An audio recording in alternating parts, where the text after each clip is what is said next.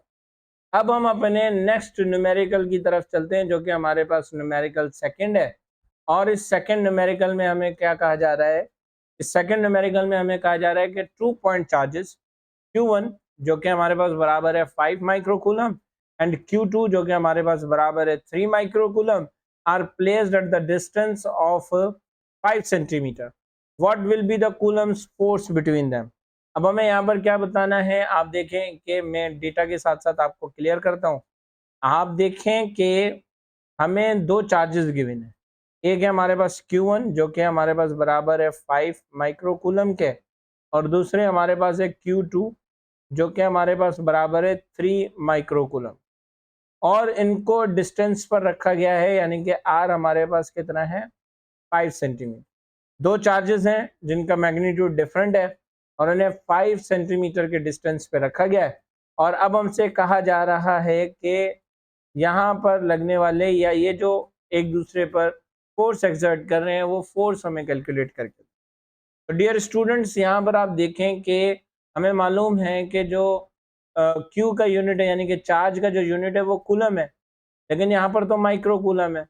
तो हमें मालूम है कि 1 माइक्रो जो है वो हमारे पास बराबर है 10⁻⁻6 का। Clear dear students? तो अब हम क्या करेंगे कि अब ये लिखेंगे 5 इंटू 10⁻⁻6 और यहाँ पर कूलम हो जाएगा। ठीक हो गई बात यहाँ पर। सिमिलरली यहाँ पर भी हम इसी तरीके से रखेंगे 3 इंटू 10⁻⁻6 कूलम आ जाएगा। और अब यहाँ पर देखेंगे जो डिस्टेंस है वो हमें सेंटीमीटर में गिवन, और हम डिस्टेंस हमेशा मीटर में मेजर करते हैं। तो सेंटीमीटर को मीटर में कन्वर्ट करने के लिए हम क्या करेंगे कि 5 को डिवाइड करेंगे 100। जब मैं 5 को 100 के साथ डिवाइड करूंगा तो मेरे पास जो आंसर आएगा वो आ जाएगा 0.05 मीटर। ये यहाँ तक अच्छा जी, हमारा जो है वो डेटा क्लियर हो चुका है। अब हम क्या करेंगे कि अब हम सॉल्यूशन करें। सॉल्यूशन के लिए अगेन हमें क्या चाहिए होता है? सॉल्यूशन के लिए अगेन हमें चाहिए सुइटेबल फार्मूला, और यहाँ पर कूलम्स फोर्स मालूम करने के लिए हम कूलम्स लॉ को इस्तेमाल करते हैं, जो कि यानी कि उसकी जो डेरिवेशन है उसे इस्तेमाल करते हैं, या जिस डेरिवेशन की वजह से हमें ये इक्वेशन मिली है F = K Q1 Q2/R², हम इसे इस्तेमाल करते हैं। अब अगेन हम देखें कि क्या करेंगे कि F हमारे पास सेम, ठीक है, K की जगह पर क्या आ जाएगा? 9 इंटू 10⁻9। Q1 की जगह पर हमारे पास क्या आ जाएगा? Q1 की जगह पर हमारे पास आ जाएगा 5 इंटू 10⁻⁻6, और Q2 की जगह पर हमारे पास आ जाएगा 3 इंटू 10⁻⁻6। Clear dear students? फिर हम क्या करेंगे? इसे डिवाइड करेंगे, और डिवाइड के लिए आप देखें कि हम क्या कर देंगे? R के स्क्वायर के साथ इसे डिवाइड करेंगे, और R का स्क्वायर हमारे पास क्या है? 0.05 का स्क्वायर। Clear dear students? अब आप देखेंगे जब मैं 9 इंटू 10⁻9 को मल्टीप्लाई करूंगा 5 इंटू 10⁻⁻6 के साथ, तो हमें जो आंसर मिलेगा वो आंसर हमें मिलेगा 45,000। ठीक है डियर स्टूडेंट्स? फिर जब मैं इस 45,000 को 3 इंटू 10⁻⁻6 के साथ मल्टीप्लाई करूंगा, तो डियर स्टूडेंट्स मुझे आंसर मिलेगा, वो आंसर मिलेगा 0.135। फिर हम क्या करेंगे कि डिवाइड में 0.05 का स्क्वायर ले लेंगे, जो कि हमें मिलेगा 0.0025। Clear dear students? यहाँ तक मैं उम्मीद करता हूँ कि आपको न्यूमेरिकल अच्छे तरीके से समझ में आ गया होगा। अब हम इसको मजीद सॉल्व करते हैं। तो आप देखेंगे अब हमारे पास क्या हो जाएगा कि F = अब हम क्या करेंगे कि 0.135 को डिवाइड करेंगे 0.0025 के साथ, तो हमें आंसर मिलेगा 54 और 54 फोर्स का यूनिट हमारे पास क्या है, न्यूटन। तो यहाँ पर ये हमारे पास सेकंड न्यूमेरिकल का आंसर आ जाएगा। तो इसी तरीके से आप देखेंगे हमने सेकंड न्यूमेरिकल को भी सॉल्व कर लिया है। अब हमारे पास थर्ड न्यूमेरिकल है, जिसमें हमसे क्या कहा जा रहा है, if 2 microcoulomb charge is placed in the field 3.42 into 10 raised to power 3 Newton per coulomb, what will be the force on it? Clear dear students? एक 2 माइक्रोकूलम का चार्ज है जिसको हमने एक फील्ड में रखा हुआ है, और वो फील्ड कितनी है, 3.42 into 10 raised to power 3 Newton पर coulomb. What will be the force, force क्या होगी। अगेन यहाँ पर भी हमें क्या करना है, फोर्स ही मालूम करना है, लेकिन यहाँ पर थोड़ा सा चेंज हम करेंगे। आप देखेंगे पहले जो हम फोर्सेस मालूम कर रहे थे वो कूलम फोर्स में हम Q1 एंड Q2 हमें गिवन था और डिस्टेंस भी हमें बता रहे थे, लेकिन यहाँ पर आप देखें कि हमारे पास जो चार्ज है उसे फील्ड में प्लेस किया गया। ठीक है, तो आप देखें मैं डेटा बना लेता हूँ, फिर आपको बताता हूँ कि ये सॉल्व कैसे होगा। अब आप देखेंगे हम क्या करेंगे कि भाई Q हमारे पास कितना है, 2 माइक्रोकूलम, और हमें मालूम है कि इससे हम कैसे लिखेंगे कि 2 इंटू 10 टू पावर -6 कूलम करके लिखें। फिर हमें जो फील्ड है उसे हम E के साथ लिखते हैं, और वो क्या है हमारे पास 3.42 इंटू 10 टू पावर 3 न्यूटन पर कूलम। और अब हमें बतानी है फोर्स। ठीक है, अब हम फोर्स किस तरीके से बताएंगे, हम जब चैप्टर करते हैं कवर, तो लेक्चर्स जब हम इसके डिस्कस करते हैं तो हम इलेक्ट्रिक फील्ड इंटेंसिटी को पढ़ते हैं, और इलेक्ट्रिक फील्ड इंटेंसिटी की डेफिनेशन में से जो मिलने वाली मैथमेटिकल इक्वेशन है हम उसी को यूज करेंगे यहाँ पर एज एन सुटेबल फॉर्म। और इलेक्ट्रिक फील्ड इंटेंसिटी की डेफिनेशन क्या होती है हमारे पास के force per unit test charge. ठीक है, जिसे हम फोर्स पर यूनिट चार्ज करके भी पढ़ते हैं। Clear dear students. अब आप देखें कि ई हमें क्या गिवन है, जो फील्ड हमें गिवन है वो कितनी है, 3.42 इंटू 10 टू पावर 3। क्लियर, और फोर्स हमें मालूम करनी है तो एफ हम वैसा का वैसा रखेंगे, और क्यू हमारे पास क्या है, 2 इंटू 10 की पावर -6। अब आप देखेंगे ये डिनोमिनेटर में डिवाइड कर रहा है, इज इक्वल टू के इस तरफ जाकर क्या करेगा, मल्टीप्लाई करेगा। अब आप देखें, मिनट हम ये सिर्फ लाइन रखें यहाँ पर ताकि आपको आसानी से समझ में आए। अब आप देखेंगे ये डिवाइड कर रहा है, इज इक्वल टू के इस तरफ जाकर मल्टीप्लाई करेगा, तो हम f को यूं लिख सकते हैं, f is equal to 3.42 into 10 to power 3 and 2 into 10 to power -6। अब आप देखें डियर स्टूडेंट्स, हम इसे इस तरीके से भी लिख सकते हैं कि आप देखेंगे ये जो बेस सेम है, हमें मालूम है कि इनके पावर्स आपस में ऐड हो जाएंगे। अब हम इसे कैसे करते हैं, थोड़ा सा रीअरेंज करके लिखते हैं। मैं यहाँ पर 3.42 वैसा का वैसा रखता हूँ, यहाँ पर फिर 2 आ जाएगा, फिर मल्टीप्लाई बाय 10 की पावर, ये देखें बेस सेम है तो हम इनकी पावर्स को आपस में ऐड करवा देंगे, तो ये हो जाएगा 3 प्लस यहाँ पर हमारे पास क्या है -6। अब अगेन आप देखेंगे ये प्लस माइनस होकर क्या आ जाएगा हमारे पास, प्लस माइनस होकर ये हमारे पास -6 हो जाएगा। Clear students. अब आप देखें, अब मैं जब 2 को 3.42 से मल्टीप्लाई करूंगा तो आप देखेंगे ये क्या हो जाएगा, 3.42 मल्टीप्लाई बाय 2, 2 2 ज़ा 4, 2 4 ज़ा 8, 2 3 ज़ा 6।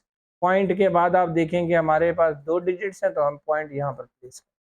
हमारे पास यहाँ पर क्या आ जाएगा कि f is equal to 6.84 into 10 to power -3 newton जो है वो आंसर आ जाएगा। क्लियर डियर स्टूडेंट्स, मैं उम्मीद करता हूँ कि यहाँ तक भी आपको अच्छे तरीके से थर्ड न्यूमेरिकल समझ में आ गया होगा। अब हम अपने फोर्थ न्यूमेरिकल की तरफ चलते हैं, और आप देखेंगे फोर्थ न्यूमेरिकल में हमने क्या कहा जा रहा है। यहाँ पर भी बड़ा ही आसान सा न्यूमेरिकल है ये। आप देखेंगे कहा जा रहा है कि what is the charge on the capacitor if a 40 microfarad capacitor has a potential difference of 6 volts across it. ठीक है, आप देखें कि हमें कहा जा रहा है कि एक कैपेसिटर है जो कि एक यूं कह लें कि बैटरी के साथ कनेक्ट है, और वो बैटरी हमारे पास कितनी है, 6 वोल्ट। और ये जो कैपेसिटर है ये 40 माइक्रोफेराड का है। तो आप बताएंगे इस पर कितनी चार्ज आ सकती हैं, या कितनी चार्ज जो है वो ये कैपेसिटर स्टोर कर सकता है। आप देखेंगे हम क्या करेंगे कि डेटा बनाएंगे, और डेटा हमारे पास क्या आ जाएगा, आप देखेंगे जो कैपेसिटर की कैपेसिटेंस है वो कितनी है, 40 माइक्रोफेराड, जिसे हम 40 इंटू 10⁻⁻⁻6 फेराड करके लिखते हैं। जिनको नहीं मालूम उनको मैं बता दूं कि 1 माइक्रोफेराड हमारे पास बराबर होता है 10⁻⁻6। Clear dear students. फिर उसके बाद हमारे पास जो V है वो हमारे पास क्या है, वो 6 वोल्ट। यहां तक आप देखें। फिर अच्छा, हमें मालूम क्या करना है, हमें मालूम भाई Q मालूम करना, चार्जेस मालूम। अब यहां तक आने के बाद अगेन हमें क्या चाहिए होता है, अगेन हमें चाहिए होता है सुटेबल फॉर्मूला। और वो सुटेबल फॉर्मूला अब हमारे पास क्या होगा, अब वो सुटेबल फॉर्मूला हमारे पास होगा Q is equal to CV। क्यों हमें मालूम करना है, ठीक है। C आप देखें, C हमारे पास कितना है भाई, 40 इंटू 10⁻⁻6। Related students. और फिर इसे हमें मल्टीप्लाई करना है किसके साथ, इसे हमें मल्टीप्लाई करना है 6 के साथ। अब ये हो जाएगा Q is equal to 40 into 10⁻⁻6 multiply by 6। जब हम इन्हें मल्टीप्लाई करेंगे तो हमारे पास आंसर आ जाएगा 0.00024। अब हमें मालूम है कि फाइनल आंसर हम साइंटिफिक नोटेशन में लिखते हैं, और साइंटिफिक नोटेशन में हम पॉइंट को मूव करवाते हैं फर्स्ट नॉन जीरो डिजिट। तो यहाँ पर ये जो Q है ये हमारे पास क्या आ जाएगी, 2.4 इंटू 10⁻⁻1 2 3 4 4 टाइम्स हमने पॉइंट को प्लेस किया है, और लेफ्ट टू राइट प्लेस किया है, इस वजह से हम यहाँ पर देंगे -4। और Q का यूनिट हमारे पास क्या होता है, Q का यूनिट हमारे पास कूलम होता है। Clear dear students. तो यहाँ तक भी मैं उम्मीद करता हूँ कि आपको बात समझ में आ गई होगी। एक और मजीद बात यहाँ पर क्लियर कर दूँ कि सर आपने डेटा में Q स्मॉल लिखा है और सॉल्यूशन में Q पॉजिटिव है, तो इससे कोई फर्क नहीं पड़ता है, इस बात को भी आप माइंड में रखिएगा। अब हम आ जाते हैं अपने 5th न्यूमेरिकल की तरफ, जिसमें हमें कहा जा रहा है कि the potential difference between 2 points. The potential difference दो पॉइंट्स के बीच में हमारे पास कितना है, 100 volts. If an unknown charge is moved and the work done is 500 joules, find the amount of charge। अब आप देखें कि इतना आसान न्यूमेरिकल है ये कि हम इसको इजीली कर सकते हैं। आप देखें कि सबसे पहले हम डेटा बनाते हैं और साथ साथ इसे समझते हैं। कहा जा रहा है कि दो पॉइंट्स के बीच में जो पोटेंशियल डिफरेंस है वो 100 वोल्ट्स का है। अगर हम एक अननोन चार्ज को मूव करवाएं तो जो काम हो रहा है उस पर जो वर्क डन हो रहा है वो 500 जूल्स का हो रहा है। तो आप बताएंगे वो अमाउंट ऑफ चार्ज कितना है। क्लियर। तो आप देखेंगे यहाँ पर हम रखेंगे V जो कि हमारे पास है 100 वोल्ट्स। ठीक है, फिर हम रखेंगे W वर्क डन जो कि हमारे पास है 500 जूल्स, और फिर हमें Q मालूम करना है। अब आप देखेंगे डेटा बनाने के बाद अब हमारे पास क्या आना चाहिए, अब हमारे पास आ जाना चाहिए सुटेबल फार्मूला, और वो सुटेबल फार्मूला हम डेफिनेशन में चलेंगे, और वो डेफिनेशन हमारे पास इलेक्ट्रिक पोटेंशियल की होगी।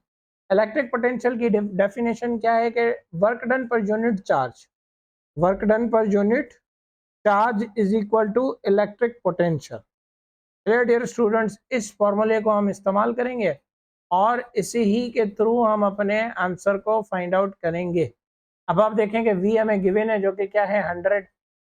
ठीक है, W हमें गिवन है जो कि क्या है हमारे पास 500। Q हमें मालूम करनी है तो वो हमने वैसा का वैसा रखा। अब आप देखेंगे Q यहाँ पर डिवाइड कर रहा है, इज इक्वल टू के इस तरफ जाकर मल्टीप्लाई करेगी, और 100 यहाँ पर मल्टीप्लाई कर रहा होगा तो इज इक्वल टू के इस तरफ आकर डिवाइड करेगा। तो ये जो इक्वेशन हमारे पास बनेगी ना डियर स्टूडेंट्स, ये क्या बनेगी कि Q is equal to 500 divided by 100। अब आप देखेंगे 0 डबल 0 से डबल 0 कैंसिल, और यहाँ पर क्या आ जाएगा, Q is equal to 5 coulomb. तो ये हमारे पास न्यूमेरिकल 5 का सॉल्यूशन आ जाएगा। अब हमारे पास है लास्ट न्यूमेरिकल इस चैप्टर का, इस एक्सरसाइज का, जिसमें हमें क्या कहा जा रहा है कि find the equivalent capacitance. Find the equivalent capacitance when a 4 microfarad, 3 microfarad and 2 microfarad capacitor are connected in series. Clear dear students. अब आप यहाँ पर देखें कि ये हमारे पास एक कैपेसिटर, ये हमारे पास दूसरा और ये हमारे पास तीसरा कैपेसिटर आ चुका है। अब आप देखें कि ये जो कैपेसिटर्स हैं ये एंड टू एंड कनेक्टेड है। इसको आसान करें, आप देखें कि अगर एक कैपेसिटर की हम देखें तो इसके दो टर्मिनल्स हैं। एक टर्मिनल को अगर मैं ए कह दूं और दूसरे टर्मिनल को मैं बी कह दूं, तो आप देखेंगे ये जो दूसरा कैपेसिटर हम कनेक्ट करेंगे उसका ए पहले वाले बी के साथ कनेक्ट होगा। क्लियर? तभी हम इसको एंड टू एंड कनेक्शन कहते हैं, जब हमारे पास सीरीज कॉम्बिनेशन होती है। तो आप देखेंगे हम क्या करेंगे कि भाई डेटा बनाएंगे। डेटा बनाने के लिए हम क्या कहेंगे कि भाई हमें करना क्या है, यहाँ पर हमें इक्विवेलेंट कैपेसिटेंस मालूम करनी है। क्लियर? C1 हमारे पास क्या है भाई, C1 आपके पास है 4 माइक्रोफैराड। C2 हमारे पास क्या है, C2 हमारे पास है 3 माइक्रोफैराड। C3 हमारे पास क्या है, C3 हमारे पास है 2 माइक्रोफैराड।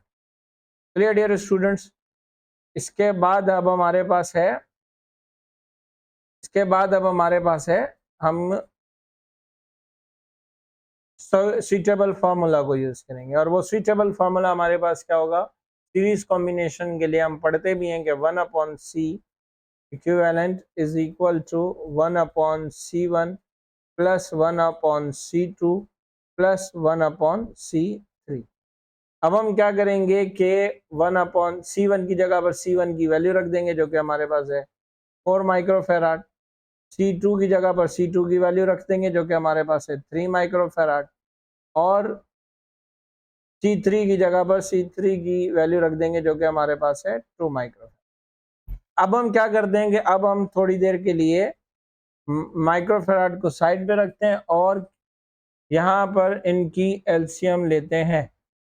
एलसीएम हमारे पास क्या होगी, एलसीएम हमारे पास होगी, आप देखेंगे 4, 3 एंड 2 की हम एलसीएम लेंगे। यहाँ पर हमारे पास आ जाएगा 2, 2 2 4, 3 पर जाता नहीं है टेबल तो सेम, 2 1 2। फिर क्या आ जाएगा 2, 2 1 2, 3 सेम और 1। फिर आ जाएगा 3, 1 1 और 1। हमें मालूम है कि जब तक ये 1 1 1 नहीं आता हम टेबल से इसी तरीके से पढ़ते आते हैं, फ्रॉम लोअर टू हायर्स। अब आप देखेंगे यहाँ पर क्या आ जाएगा, 2 2 4, 4 3 12। क्लियर? तो डियर स्टूडेंट्स हमारे पास जो एलसीएम आई है वो एलसीएम हमारे पास क्या आई है, वो एलसीएम हमारे पास आई है 12। अब देखेंगे 4 का टेबल 12 पर कितनी मरतबा जाएगा, 3 टाइम्स। और फिर अब हम क्या करेंगे कि न्यूमरेटर से, 4 के न्यूमरेटर से आंसर को मल्टीप्लाई कर देंगे। जैसे 4 को डिवाइड किया 12 से, मतलब 4 का टेबल पढ़ा हमने 12 पर तो 3 टाइम्स आया। फिर न्यूमरेटर 4 का क्या है 1, तो 3 1 3, तो यहाँ पर हमारे पास आ जाएगा 3। फिर बीच में क्या है प्लस, तो हमने प्लस लगाया।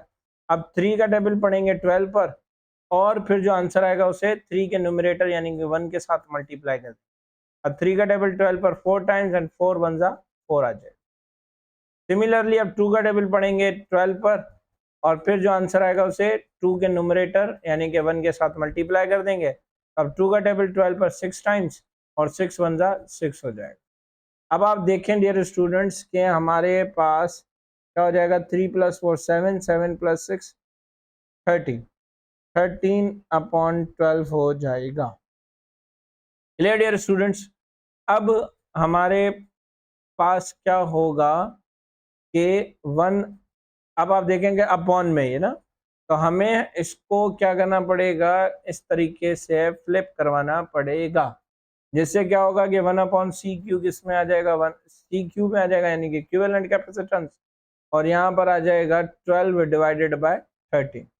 अब जब मैं 12 डिवाइडेड बाय 13 करूंगा तो मेरे पास जो आंसर आएगा वो आ जाएगा 0.92। और ये जो माइक्रोफेराड्स हमने यहाँ पर थोड़ी देर के लिए कम किए थे, अब वो दोबारा आ जाएंगे और ये इसी तरीके से यहाँ पर हमारा आंसर बन जाएगा। क्लियर डियर स्टूडेंट्स, उम्मीद करता हूँ कि 6 के 6 न्यूमेरिकल्स आपको काफ़ी अच्छे तरीके से समझ में आ गए होंगे। अगर कोई ऐसी बात जो आप लोगों को समझ में नहीं आई है तो मुझसे कमेंट सेक्शन में ज़रूर पूछिएगा। अगर आपको सारी बातें समझ में आ गई हैं तो चैनल को लाइक, शेयर एंड सब्सक्राइब ज़रूर कीजिएगा, ताकि इसी तरीके से हम मज़ीद एक्सरसाइजेज आप लोगों के लिए सॉल्व करते आएँ। मिलते हैं नेक्स्ट वीडियो में, तब तक मुझे दीजिए इजाज़त। अल्लाह हाफ़िज़।